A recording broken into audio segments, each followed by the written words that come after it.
Olá, queremos cumprimentar a todos vocês que nos acompanham através do canal Direto ao Ponto. Conforme prometido, hoje estaremos abordando o aspecto social e a Bíblia. Queremos pedir toda a atenção de vocês para o que vai ser falado, porque com certeza está atingindo pessoalmente cada um. Lembrando a vocês que nós estamos em tempo de coronavírus. O que diz socialmente a Bíblia sobre isso? Assista ao vídeo.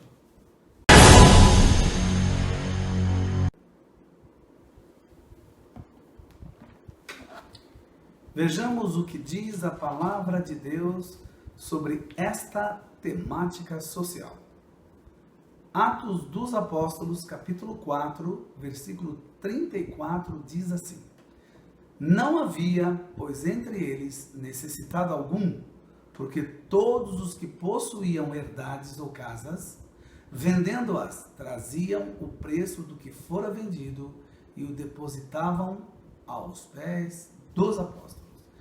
Ainda em Atos, capítulo 6, versículos 1 a 7. Ora, naqueles dias, crescendo o número dos discípulos, houve uma murmuração dos gregos contra os hebreus, porque as suas viúvas eram desprezadas no ministério cotidiano. E os 12, convocando a multidão dos discípulos, disseram: Não é razoável que nós deixemos a palavra de Deus e sirvamos as mesas. Escolhei, pois, irmãos, dentre vós, 7 homens de boa reputação, cheios do Espírito Santo e de sabedoria, aos quais constituamos sobre esse importante negócio, mas nós perseveraremos na oração e no ministério da palavra. Mateus capítulo 5, versículo 43 diz: Ouviste que foi dito, amarás o teu próximo e odiarás o teu inimigo. Eu, porém, vos digo, amai aos vossos inimigos, bendizei os que vos maldizem, fazei bem aos que vos odeiam, e orai pelos que vos maltratam e vos perseguem, para que sejais filhos do vosso Pai que está nos céus.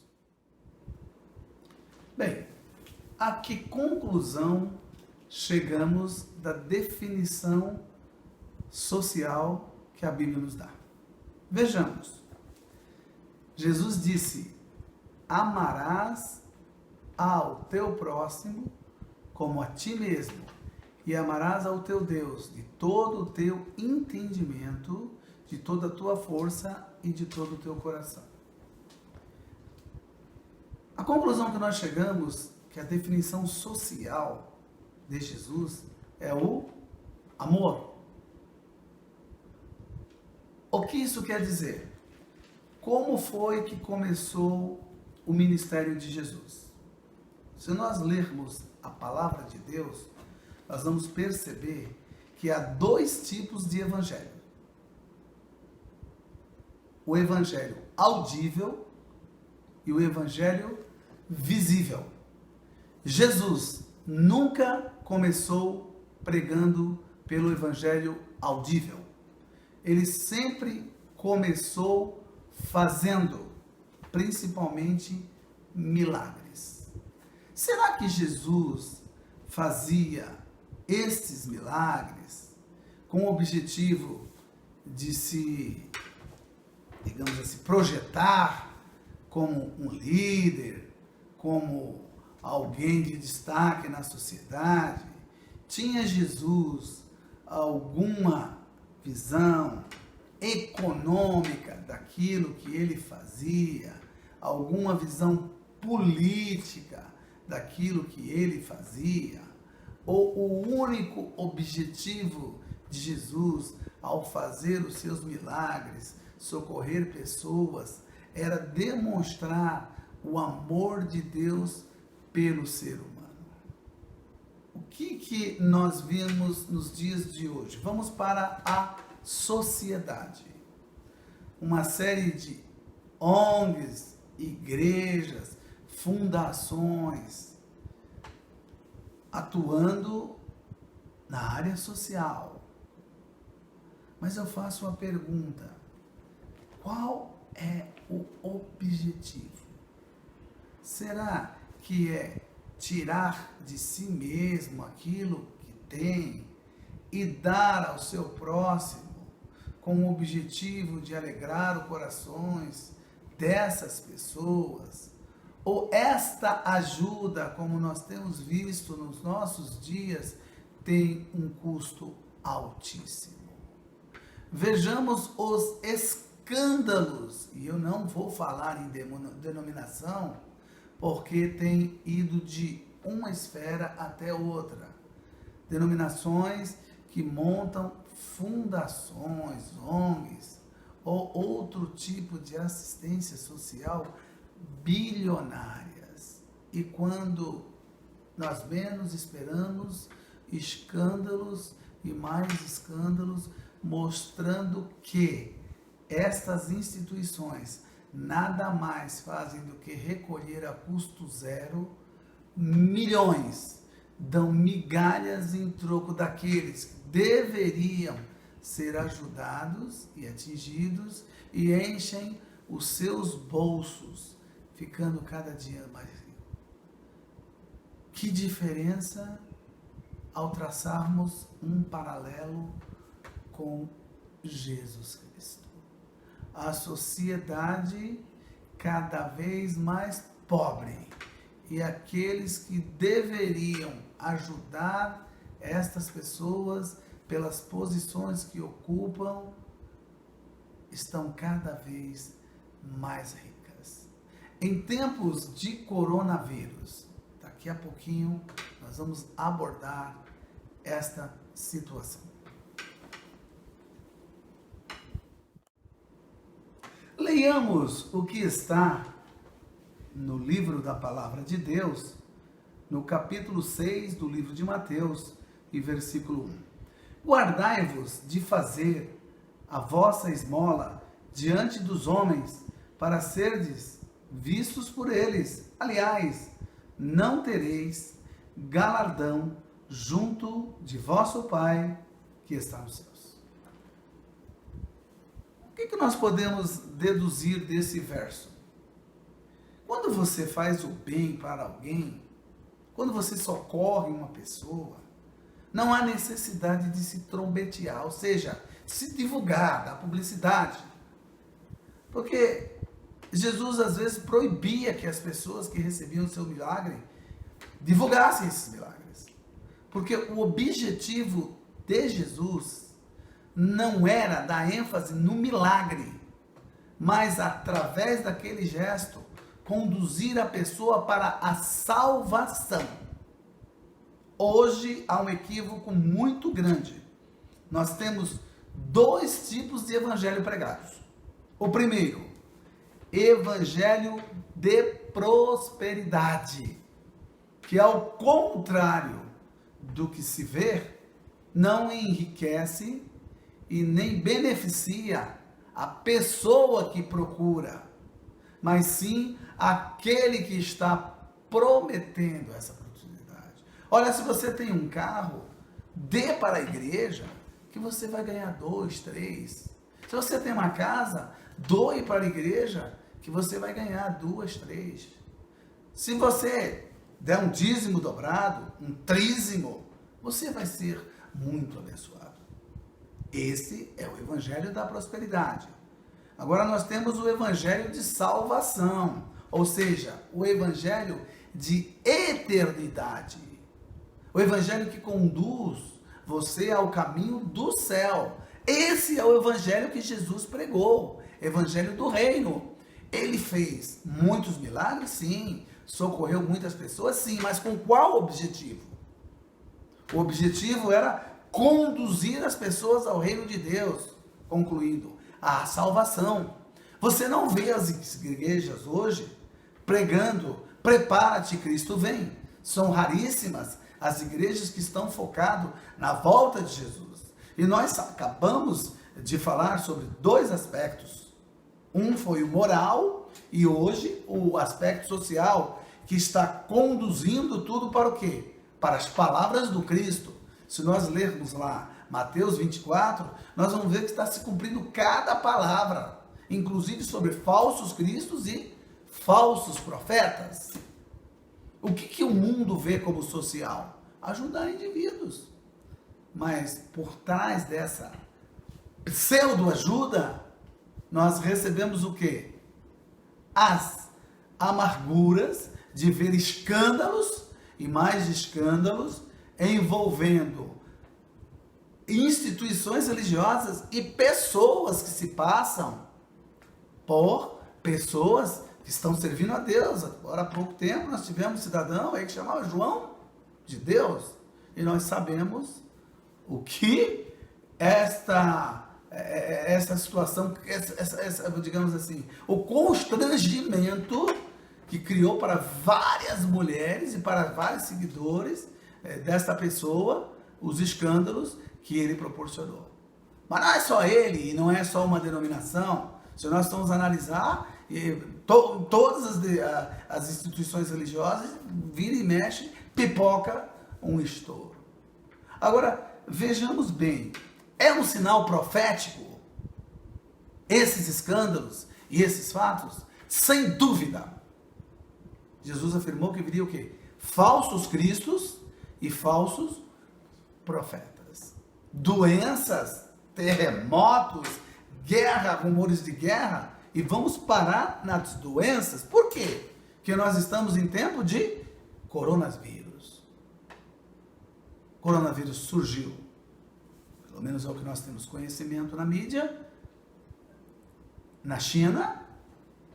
Nós hoje sabemos, porque tem cientistas chineses afirmando, foi criado em laboratório, sabe lá Deus para qual finalidade, boa que não era, e parece que a coisa saiu da esfera de proteção ou de vigilância de quem tinha a responsabilidade, ou foi, sabe-se lá, propositalmente, um teste para ver a letalidade daquele vírus, e da China pulou para a Europa, pulou para a América, pulou para o Brasil, e a coisa acabou afetando não apenas a nós, na área da saúde, mas afetou na esfera social, que é o nosso tema, os relacionamentos, balançou casamentos, empregos e assim por diante. Ao ponto de, olha o absurdo que nós chegamos, de ter que pegar nossa avózinha e isolá-la dentro de um quarto e proibir que filhos, netos, bisnetos a vissem, a tocassem, a abraçassem. E nós temos conhecimento de pessoas que não morreram em função da contração do vírus do coronavírus, mas do isolamento em si. Quando se isolou aquele idoso, o que aconteceu? Nós trouxemos depressão, amargura para essa pessoa e ela acabou, em muitos casos, falecendo. As relações sociais foram o quê? Abaladas. Nós viramos prisioneiros dentro da nossa própria casa. Será que tudo isso é apenas uma mera coincidência? Ou tinha um propósito? Quantos por cento da população do mundo veio a falecer em função dessa situação de isolamento? Porque o ser humano foi feito para se comunicar. Deus já nos deu a voz, o abraço, o afeto, o beijo, para que nós pudéssemos nos tocar. Chegamos ao absurdo dos responsáveis pela saúde dizer o seguinte: só vá ao hospital em último caso, ou seja, quando você estiver morrendo, quando na verdade esqueceu-se que o pressuposto da medicina é ser preventiva. Primeiro sinal de qualquer doença, inclusive do coronavírus, você deveria procurar um hospital. Ou não? Com certeza. E aí o que aconteceu? A Itália quase que foi varrida do mapa, porque é um país com grande número de idosos. E no Brasil não foi diferente. É porque nós não temos as estatísticas reais, na verdade. Casos aí de uma rede de televisão que de manhã ela matou o cidadão com problema coronário e à tarde ela voltou a matar o mesmo cidadão com coronavírus. Nós sabemos que só em São Paulo me parece que são 70 mil mortes por bala, tiro, essas coisas. E a partir de que houve a questão do coronavírus, ninguém morre mais de nada. Sinais proféticos. A palavra diz princípios de dores. Ou seja, nós caminhamos para um fato inevitável, quer você creia ou não, quer você esteja preparado ou não. Jesus Cristo vai voltar. Não fique triste porque, pelo que nós estamos passando na esfera social. É um sinal que Jesus havia nos avisado. Olha, as coisas vão começar a piorar. É como uma mulher com dores de parto. Como é que a mulher... quais são os sintomas? As contrações, começam de repente, o neném vai nascer, desespero. Jesus disse-nos que a sua volta também seria assim. Sinais da natureza, sinais do mundo moral, sinais do mundo social, sinais do mundo econômico, no mundo religioso e assim por diante. Desamor. Nós estamos vendo aí em alguns países pessoas sendo abandonadas na rua quando vêm a falecer, supostamente em consequência do coronavírus. Ninguém quer tocar nem para enterrar. E mais absurdo dos absurdos. Você não pode ir mais no velório do seu parente. E o que é que nós podemos concluir dali, meus queridos?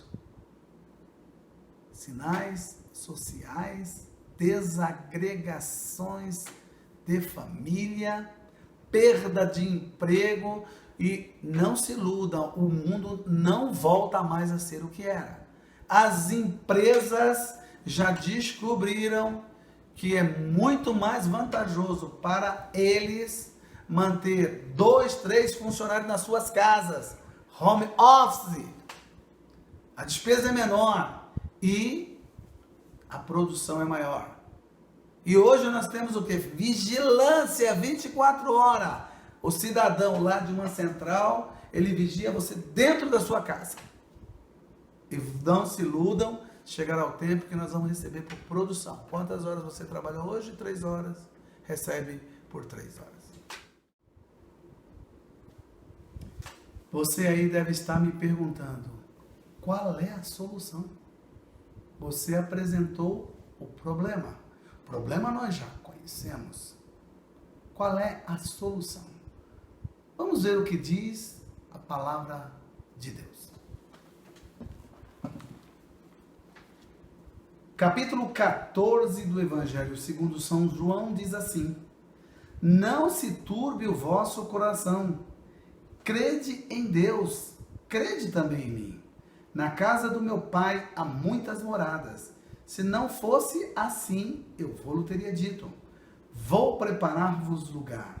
E quando eu for e vos preparar lugar, virei outra vez e vos levarei para mim mesmo, para que onde eu estiver, estejais vós também. Eu pergunto, Jesus veio. Jesus cumpriu a sua missão na terra? Cumpriu a sua missão na terra. Morreu na cruz do Calvário por nós? Morreu na cruz do Calvário por nós. Ressuscitou ao terceiro dia? Certamente ressuscitou ao terceiro dia. Depois de estar com seus discípulos por um período de tempo, voltou aos céus?